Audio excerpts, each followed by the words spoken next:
والصلاة والسلام على سید الانبیاء والمرسلین اما بعد فاعوذ باللہ من الشیطان الرجیم بسم اللہ الرحمن الرحیم۔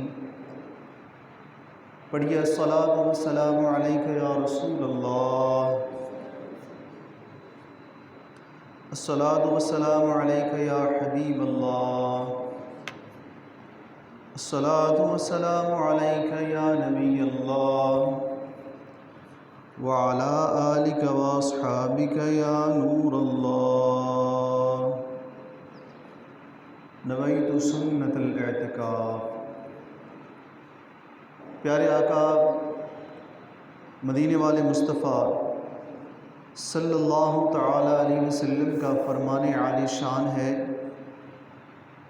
کہ جو انسان شوق اور محبت کی وجہ سے دن میں اور رات میں مجھ پر تین مرتبہ درود پاک پڑھتا ہے، اللہ عز و جل پر حق ہے کہ اللہ عز و جل اس انسان کے اس دن کے اور اس رات کے گناہوں کو معاف فرما دے۔ صلو علی الحبیب صلی اللہ تعالی علی محمد صلی اللہ علیہ وسلم۔ درود پاک پڑھنے کے بے شمار فضائل اور برکات ہیں۔ ایک شخص کے بارے میں آتا ہے کہ اس کے مرنے کے بعد کس نے اسے خواب میں دیکھا اور پوچھا کہ ما فعل اللہ بکا، اللہ تعالیٰ نے تیرے ساتھ کیا معاملہ فرمایا؟ تو وہ شخص کہنے لگا کہ اللہ تعالیٰ نے مجھے معاف کر دیا ہے۔ تو جب پوچھا گیا کہ کس وجہ سے معاف کیا، جو شخص نے جواب دیا کہ ایک مرتبہ میں کہیں جا رہا تھا، راستے میں ایک محفل ہو رہی تھی، اس محفل میں بیان کرنے والے مبلغ نے درود پاک کی فضیلت بیان کی اور انہوں نے فرمایا کہ جو بھی بندہ بلند آواز سے درود پاک پڑھے گا اللہ تعالیٰ اسے معاف فرما دے۔ تو وہاں پر اس اجتماع میں جتنے بھی لوگ تھے ان تمام لوگوں نے محبت کے ساتھ با آواز بلند درود پاک پڑھا، تو اللہ عز و جل کو ان سب کا درود پاک پڑھنا اس قدر پسند آیا کہ اللہ عز و جل نے اس اجتماع کے تمام شرکاء کو معاف فرما دیا۔ اس لیے جب بھی درود پاک پڑھنے کا کہا جائے تو پیار اور محبت سے اور بلند آواز سے پڑھنے کی کوشش کیا کریں۔ اس میں شرمانے کی کوئی ضرورت ہی نہیں ہے کہ ہم اپنے پیارے حبیب علیہ السلام کی بارگاہ میں درود پاک پڑھ رہے ہیں، جو کہ بہت فائدہ ہے دنیا میں بھی اور آخرت میں بھی۔ لہٰذا جب بھی درود پاک پڑھنے کا موقع آئے تو محبت کے ساتھ اور اخلاص کے ساتھ پڑھیں گے تو انشاءاللہ عز و جل اس کا بہت فائدہ ہوگا۔ ایک مرتبہ بآواز بلند محبت کے ساتھ درود پاک پڑھ لیجئے۔ صلو علی الحبیب صلی اللہ تعالی علی محمد صلی اللہ علیہ وسلم۔ پیارے اسلامی بھائیوں، آج کے ہمارے بیان کا موضوع ہے قبر میں کام آنے والے اعمال۔ کہ قبر ایک ایسی منزل ہے کہ جس میں ہر بندے نے جانا ہے۔ اس دنیا میں جو آیا ہے اس نے یہ دنیا چھوڑ کر قبر میں جانا ہے۔ ہر انسان کی زندگی کے اختتام کا ایک وقت مقرر ہے۔ کوئی اگر آیا ہے، کوئی 1 منٹ کے بعد چلا گیا، کوئی 1 گھنٹے کے بعد چلا گیا، کوئی 1 دن کے بعد چلا گیا، کوئی مہینے کے بعد، کوئی سال کے بعد، کوئی 10 سال، 20 سال، 50 سال۔ اختتام یہ ہے کہ ہر کسی نے جانا ہے۔ تو جب جانا ہے، ہر کسی کو پتہ ہے، تو کیا اچھا ہو کہ اگر ہم اپنے مرنے سے پہلے ہی تیاری کر لیں۔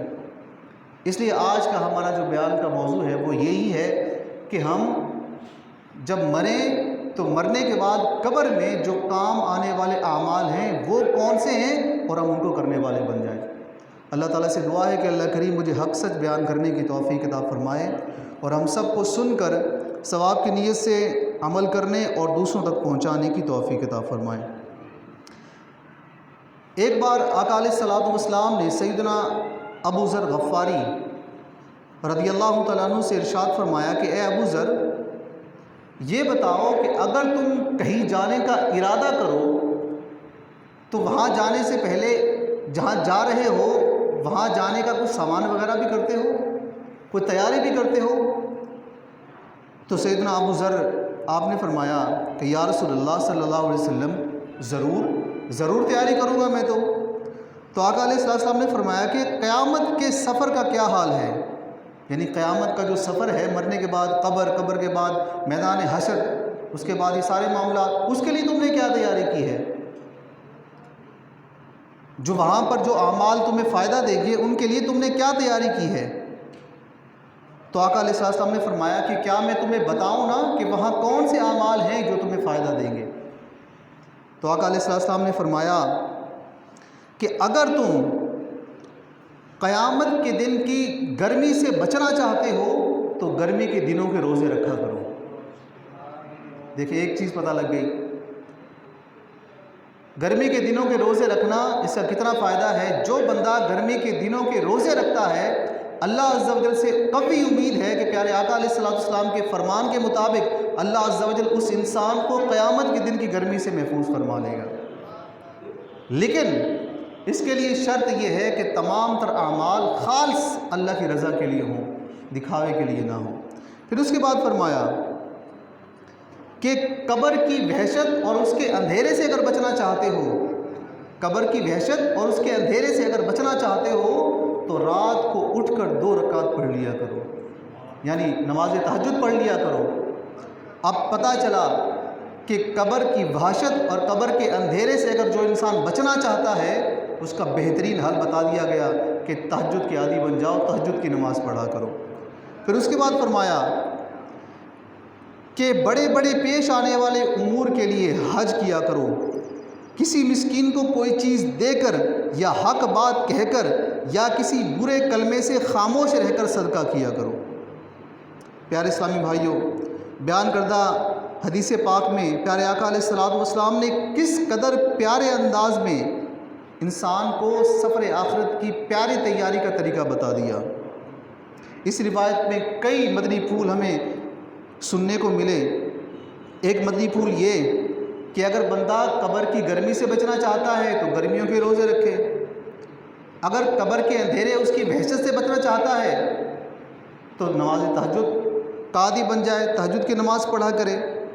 اور فرمایا کہ کوئی اگر ایسا مسئلہ آ جائے، کوئی پریشانی درپیش ہو، کوئی مسئلہ درپیش ہو تو اس کے لیے اگر استطاعت رکھتا ہے تو حج کیا کرے، صدقہ کیا کرے اور دوسروں کی مدد کیا کرے۔ یہ ایسے اعمال ہیں اگر جو بندہ ان اعمال کو کرنا شروع کر دے گا تو اللہ عز و جل اپنے حبیب کے فرمان کے مطابق اس بندے کو تمام تر آفات و بلیات جو آنے والی ہیں قبر میں ان سے محفوظ فرما لے گا۔ تو آج نیت کر لیجیے کہ انشاءاللہ عز و جل جو یہ مہینہ چل رہا ہے اس مہینے کے بارے میں بھی فرمایا گیا کہ اس مہینے میں روزے رکھا کرو، کیونکہ اس مہینے کے روزے رکھنا رمضان شریف کے روزے رکھنے کی تیاری ہو جاتی ہے۔ صلو علی الحبیب صلی اللہ تعالی علی محمد صلی اللہ علیہ وسلم۔ پیارے اسلامی بھائیوں، قبر کے معاملات بڑے سخت ہیں اور قبر میں جو اعمال انسان کو کام آئیں گے وہ بھی آپ نے سن لیے۔ ہمارے بزرگان دین کا کیا طریقہ تھا، وہ کس طرح سے پریشان، یہ جو معاملات ہیں قبر کے ان سے اپنے آپ کو جو ڈراتے تھے وہ کس طرح تھے، یہ معاملات جو ان کو درپیش آتے تھے تو وہ کس طرح سے اپنے آپ کو ان معاملات سے عبرت حاصل کیا کرتے تھے۔ بزرگان دین رحمۃ اللہ تعالی کی چند روایت ہم سنتے ہیں۔ حضرت سیدنا ابو ہریرہ رضی اللہ تعالیٰ عنہ سے منقول ہے، فرماتے ہیں کہ جب بھی آپ کوئی جنازہ دیکھتے تو آپ فرماتے کہ تم چلو ہم تمہارے پیچھے آنے والے ہیں۔ اور سیدنا اعمش رحمۃ اللہ تعالی علیہ آپ فرماتے ہیں کہ جب ہم کسی جنازے میں شرکت کرتے تو وہاں جو جنازے میں شرکاء ہوتے تھے ان کا عالم یہ ہوتا تھا، یعنی ہر بندہ بہت پریشان ہوتا تھا، ہمیں سمجھ میں نہیں آتا تھا کہ کس کا عزیز مر گیا ہے، کس سے ہم تعزیت کریں۔ یعنی اس جنازے میں جو شرکاء ہوتے تھے ان کا عالم یہ ہوتا تھا کہ سارے کے سارے لوگ بہت زیادہ پریشان ہوا کرتے تھے، ہمیں سمجھ نہیں آتا تھا کہ کس کا رشتہ دار یہ فوت ہوا ہے، کس سے ہم تعزیت کریں۔ یعنی اس قدر پہلے کے لوگوں میں جب وہ جنازے میں جایا کرتے تھے اس قدر وہ عبرت حاصل کیا کرتے تھے۔ اب اس کے بعد سیدنا ثابت بنانی رحمۃ اللہ تعالی آپ فرماتے ہیں کہ ہم جب جنازے میں شرکت کیا کرتے تھے تو وہاں پر ہر شخص اپنے سر پر چادر ڈال کر عروت و ہمی ملتا تھا. یعنی جنازے میں شرکت کرتے تو اس قدر اپنی قبر و حشر کا خوف ہوتا تھا کہ ہر بندہ رو رہا ہوتا تھا. اور آج کا عالم آپ کے سامنے ہے کہ آج اگر کوئی بندہ جنازے میں جائے، کوئی اپنے کاروبار کی باتوں میں لگا ہوا ہے، کوئی اپنے حال چال پوچھ رہا ہے، یعنی ہر بندہ اس جنازے سے عبرت حاصل کرنے کے بجائے دنیا کی باتوں میں مصروف ہے. پتہ ہی نہیں ہے کہ مرنا ہے کہ نہیں مرنا. افسوس کی بات تو یہ ہے کہ جہاں میں نے اکثر جگہوں پر دیکھا ہے کہ وہاں پر کھیل کود کا جو میدان ہوتا ہے وہ قبرستان کے ساتھ ہوتا ہے، اور ہماری بدقسمتی کہ یہاں پر بھی قبرستان کے ساتھ ہی ہے. حالت یہ ہوتی ہے کہ اس قبرستان میں مزارات بھی ہوتے ہیں اور یہاں پر بھی مزار ہے. ایک جگہ ایسی ہے، میں آپ کو بتاؤں، وہاں پر بھی قبرستان کے ساتھ گراؤنڈ اور اندر ہی مزار تھی قبرستان کے. تو وہاں پر جب لڑکے کھیلتے تو شور غل ہوتا، اور قبروں کے ساتھ بیٹھ کر، جیسے اسٹیڈیم میں کرسیاں نہیں لگی ہوتی، ٹیک لگایا اور آرام سے میچ دیکھ رہے ہیں، تالیاں بجا رہے ہیں. یہ حالت ہوتی ہے. قبرستان میں جا کر بیٹھ جاتے ہیں، سگریٹ لگی ہوئی ہے، قبر کے ساتھ ٹیک لگایا ہوا ہے، کوئی چھکا چوکا لگا تو ہلا گلا شروع ہے. اب یہ نہیں پتا کہ جس قبر کے ساتھ میں بیٹھا ہوں کہیں ایسا نہ ہو کہ چند لمحے بعد میں اسی قبر میں ہوں، کیونکہ میں نے بھی جانا ہے. آج ہم دیکھتے ہیں کہ ہر بندہ کبھی کوئی کسی کے جنازے کو کاندھا دے رہا ہے، کوئی کبھی کسی کی مرنے کے بعد آنکھیں بند کر رہا ہے، کوئی کیا کر رہا ہے، کوئی نہلا رہا ہے، کوئی کفنا رہا ہے. تو یہ ہم کیوں نہیں سوچتے کہ یہ سارے معاملات جو ہم آج کسی اور کے ساتھ کر رہے ہیں کل یہ ہمارے ساتھ بھی ہونے والے ہیں. لیکن ہم اس قدر بے حس ہو چکے ہیں، ہمیں اپنی موت یاد ہی نہیں ہے، اپنی موت کا ہمیں پتہ ہی نہیں ہے. تو پیارے اسلامی بھائیوں، یہ چند اعمال جو میں نے آپ کو بتائے، یہ اعمال ایسے ہیں کہ جو بندہ یہ اعمال کر لے تو اس کے قبر میں وارے نیارے ہو جائیں گے. اور فرمایا کہ قبر میں جو کام آنے والے اعمال ہیں، قبر میں کام آنے والے جو اعمال ہیں، 4 اعمال ہیں. یہ ایسے عمل ہیں جو قبر میں انسان کو کام آئیں گے. پہلا عمل کون سا ہے؟ پہلا عمل ہے نماز کا عمل. جو بندہ نمازی ہوگا تو اس کے قبر میں وارے نیارے ہو جائیں گے. اور خالی نمازی نہیں، وہ نماز کو صحیح معنوں میں سیکھے، اس کے رکوع سجود قیام و قرات کو صحیح انداز میں ادا کرنے والا ہو، صحیح معنی میں نماز ادا کرے گا تب نماز اس کے لیے فائدہ مند ہوگی. اب ایسا نہیں کہ نماز تو پڑھ لی لیکن الٹے سیدھے سجدے کر لیے، قرات آتی نہیں ہے، ایسے کر لی. حدیث شریف کا مفہوم ہے کہ ایک بندے نے آقا علیہ السلام کے سامنے نماز ادا کی تو آقا علیہ السلام نے پوچھا کہ تم کتنے عرصے سے نماز پڑھ رہے ہو؟ تو اس نے کہا حضور میں 40 سال سے ایسے ہی نماز ادا کر رہا ہوں. اس بندے نے نماز کے رکوع سجود صحیح ادا نہیں کیے تھے. تو آپ نے فرمایا کہ تم ایسے ہو جیسے 40 سال سے تم نے نماز ہی نہیں پڑھی. اندازہ کر لیں. آج ہم دنیا کا ہر کام کرنے سے پہلے وہ کام سیکھتے ہیں، ہر کام سیکھتے ہیں، بنا سیکھے ہم کوئی کام نہیں کرتے. لیکن نماز ایک ایسا عمل ہے، ہم مسلمان ہیں لیکن نماز ایسا عمل ہے کہ ہم نے اس کو سیکھنا گوارا ہی نہیں کیا، بنا سیکھے لگے ہوئے ہیں. اور بغیر سیکھی ہوئی نماز میں غلطیاں ہوتی ہیں. تو اللہ کے بندو، دعوت اسلامی نے الحمدللہ عز و جل بہت بڑا احسان کیا ہے ہمارے اوپر کہ دعوت اسلامی نے جگہ جگہ پر مدارس المدینہ بنا دیے، مدرسۃ المدینہ بالغان بنا دیے. آپ بازار میں جائیں، دکانوں پر مدرسے لگتے ہیں. اگر بڑے اسلامی بھائی ہیں، شرماتے ہیں کہ ہماری عمر کافی ہو گئی، اب شرم آتی ہے، تو مدارس المدینہ میں داخلہ لیں. وہاں آپ کو قرآن شریف انشاءاللہ سکھایا جائے گا، نماز سکھائی جائے گی، نماز کے جو اعمال ہیں وہ سکھائے جائیں گے، اوراد و وظائف سکھائے جائیں گے. اور آپ کے اپنے بچوں کو یہاں بھیجیں. اگر بچہ آپ کا مدرسۃ المدینہ میں داخل ہوگا تو آپ کے گھر جائے گا، وہاں کا ماحول اچھا بنے گا. میں آپ کو مدرسۃ المدینہ کی ایک بہار سناؤں، غالباً یہ پہلے بھی میں نے شاید سنائی ہے. بیرون ملک کی بات ہے. صلو علی الحبیب. 1 منٹ رہ گیا، اگر کہیں تو میں سنا دوں، بہت پیاری بات ہے، سنا دوں. چلیں، صلو علی الحبیب صلی اللہ علیہ وسلم. بیرون ملک کی بات ہے کہ آمنے سامنے گھر تھے. شہروں میں فلیٹ ہوتے ہیں، آپ کو پتہ ہے. تو فلیٹ میں مسلمان کا گھر اور سامنے غیر مسلم کا گھر تھا. دونوں میں بچے تھے، مسلمان کے گھر میں بھی بچے تھے اور غیر مسلم کے گھر میں بھی بچے تھے. اب جو مسلمان کے بچے تھے وہ صبح صبح اپنے والدین کے ہاتھ چوم کر سلام کر کے بڑے باادب انداز سے اپنے مدرسے میں جایا کرتے تھے۔ اور جو ادھر والا گھر تھا وہ غیر مسلموں کا تھا۔ اب وہ عورت روزانہ دیکھتی کہ یہ کس طرح کے بچے ہیں، انہوں نے کیسی تربیت کی ہے۔ ایک ہمارے بچے ہیں ہماری بات نہیں سنتے، بات بات پہ ضد کرتے ہیں، لڑائی جھگڑا کرتے ہیں، آخر انہوں نے ایسا کیا گھول کے پلا دیا کہ ان کے بچے اس قدر فرما بردار ہیں۔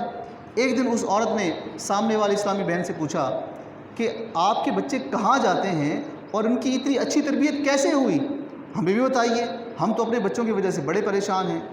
تو اس عورت نے کہا کہ آپ چونکہ مسلمان نہیں ہیں، ہم مسلمان ہیں، اور ہمارے مسلمانوں کا مدرسہ ہوتا ہے، اس میں ہمارے بچے جا کے قرآن کریم سیکھتے ہیں۔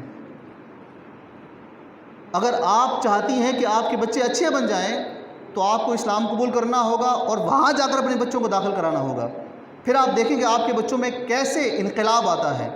وہ عورت پتہ وغیرہ پوچھ کے، اور وہ مدرسہ بھی دعوت اسلامی کا تھا، مزے کی بات یہ، وہاں گئی، جا کر وہاں کے جو ناظم صاحب سے ان سے ملی، ان سے کہا، انہوں نے پہلے تو کہا کہ آپ ہیں غیر مسلم، پہلے آپ اسلام قبول کریں، اس کے بعد آپ اپنے بچوں کو لے آئیں، وہ اسلام قبول کریں، ان کو داخلہ دیں گے۔